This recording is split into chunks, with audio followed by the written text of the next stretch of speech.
two streams of thought have had the most significant impact on the development and dissemination of occultism in the West.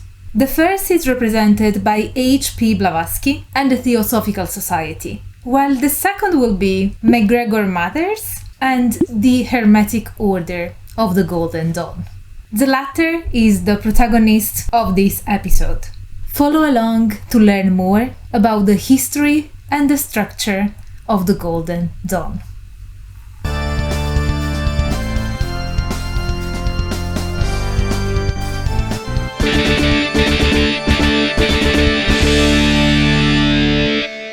Hello everyone, I'm Dr. Angela Puca and welcome to my symposium. I'm a PhD and a university lecturer, and this is your online resource for the academic study of magic, paganism, shamanism, esotericism, and all things occult.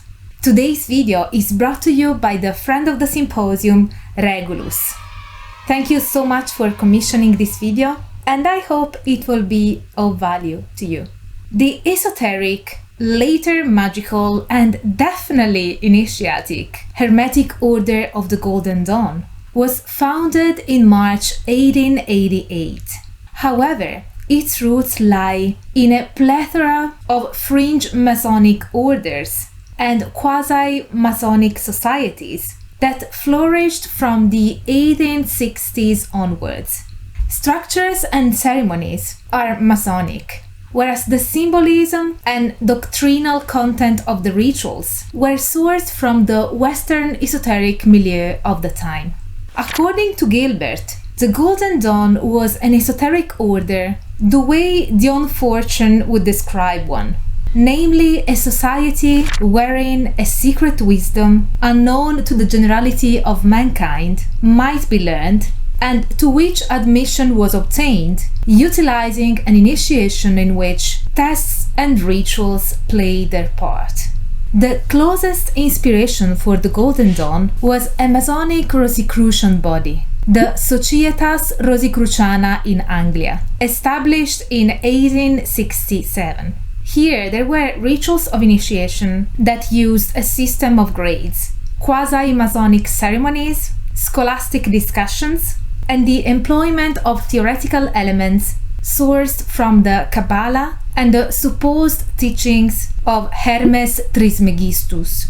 Some of its members, though, were not satisfied with what the order provided, as they desired to dive deeper into various forms of occultism and have more practical magic in their practice. In April 1882, Frederick Holland gave birth to the Society of Eight that attracted prominent Masonic Rosicrucians, such as Kenneth Mackenzie, who described the new society as practical and not visionary, and as standing for work, not play. However, with no ritual structure nor systematic teachings, Mackenzie and his fellows started to look elsewhere, more precisely at the Royal Oriental Order of Sikha and the Sat Bahi. Mackenzie contributed to creating the rituals of the Sat Bahi to construct a new series of ritual texts for another initiatic order, designed to instruct on the very essence of Western esotericism. Yet, Mackenzie was engaged in many esoteric activities beyond the aforementioned orders, and when he died in 1886, the ritual texts were only found in manuscript form and in cipher. When these outline texts were discovered by William Wynne Westcott, a member of the Societas Rosicruciana in Anglia, they provided a foundational heritage and were turned into the rituals of the Hermetic Order of the Golden Dawn. Westcott found the rituals in an incomplete state, identified the source of the cipher, and translated the text. Then developed them into complete rituals that became an integral part of a magical system. In 1887, Westcott wrote to Mathers, asking for his help in writing up the rituals with the now completed translation, and he told Mathers that he had received these texts from a Masonic historian. The third chief for the projected temple was then found in the person of Dr. William Robert Woodman, Supreme Magus of the Societas Rosicruciana in Anglia, as well as excellent Hebraist and learned Kabbalist. Having now gathered a historical lineage, a set of ritual, and their overarching system, along with these three skilled esotericists, the Hermetic Order of the Golden Dawn was born on the 5th of March of 1888. By the end of the first year, the order gathered 60 members, 51 men and 9 women. The presence of female members was quite an innovation for the time, and a novelty in the realm of ceremonial traditions. The order was articulated in grades, with the neophyte ceremony being the first in a progressive series that symbolically represented the ascent towards the Kabbalistic tree of life. Each grade of the order was also given a specific name and number, derived for the most part from the structure of an 18th century German quasi-Masonic order, the Gold- Rosenkreuz. For the grade of neophyte, one was obliged to maintain strict secrecy with regards to anything pertaining the order. They would also stand below the Sephiroth and numbered 0 equals 0. The succeeding grades are as follows, and I'm using the Latin pronunciation here: Zelator, Theoricus, Practicus, and Philosophus. At this point, the outer order was completed, and the initiate would have likely invested several years to successfully move forward towards its completion. Beyond it lay the second order, or inner order of adepts, whose ceremonies were not fully formed until 1891.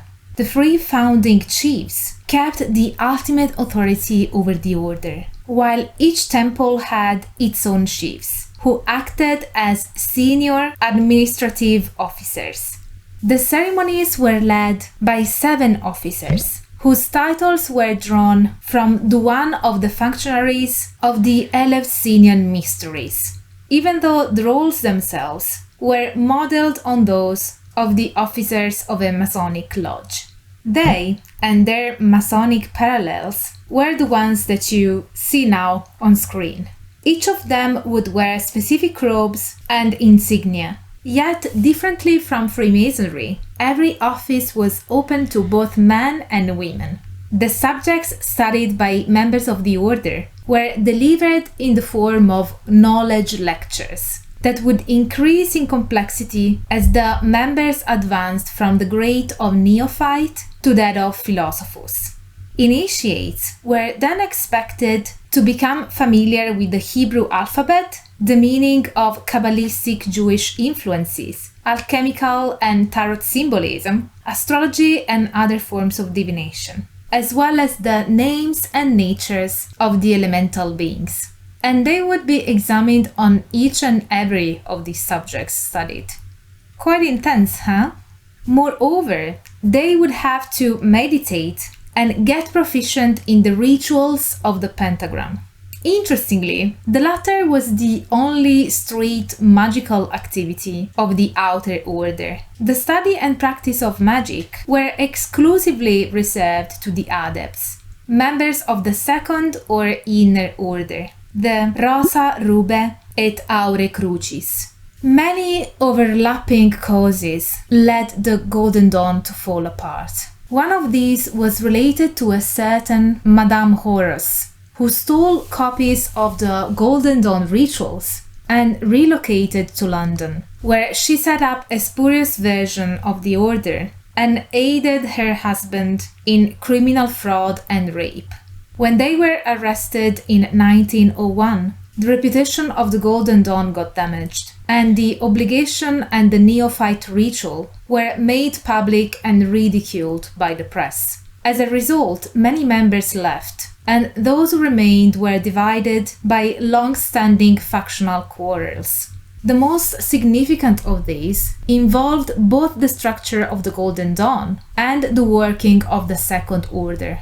Some, notably Florence Farr, wished to work unofficial magical ceremonies within small groups of adepts, while others, Yates and Annie Hornman, for instance, were vehemently opposed to such groups and desired to retain the rigid examination necessary to advance in the order.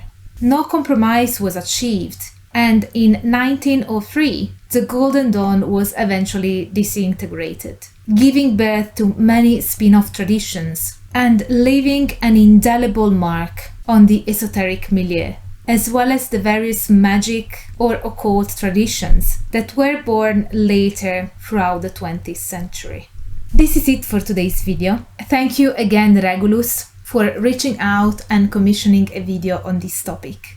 And as for you, my kind viewer, if you like my content and want me to keep the academic fun going, please consider supporting my work with a one-off PayPal donation by joining memberships or my inner symposium on Patreon, where you will get access to our Discord server, monthly lectures, and lots of other perks depending on your chosen tier.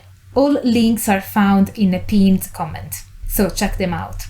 And if you did like this video, don't forget to smash the like button, subscribe to the channel, activate the notification bell so that you will never miss a new upload from me, share the video with your friends, and let me know what you think of it.